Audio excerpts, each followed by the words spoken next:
Dostlar, burada bir maraqlı bir yer tapmışam. Dur baxın. Neft və sənət. Qardaş çox maraqlı qardaşdır. Gəlin qulaq asaq.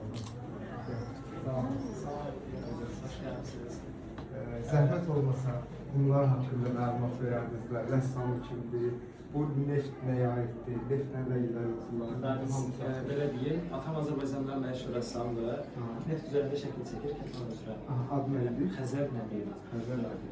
Anam kirəmdə üzrə işləyir və neftlə boyanır və əmim heykəltaraşdır. Bundan əlavə bebim akvarellə çəkir, özüm də rəssamam. Burada hətta maraqlı neft gördünüz. Burada neftin iyi. Burada neft var, kendisine. Peki buraya bakabilirsiniz. Bakıdan gəlirlər. Bakımızın iyi. Naftalan neft. Federal olur. Bunlar dəvə dərisindəndir. Atamın xüsusi dizaynla hazırlanıb öz brendində.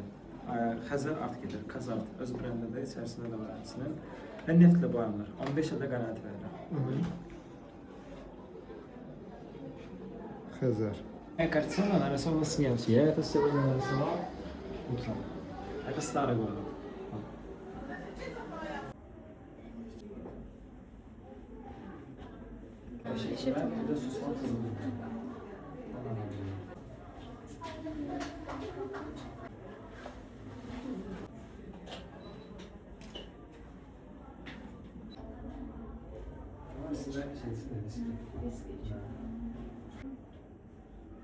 Вот devlet. Devlet. Teşekkür ederim. Sağ olun.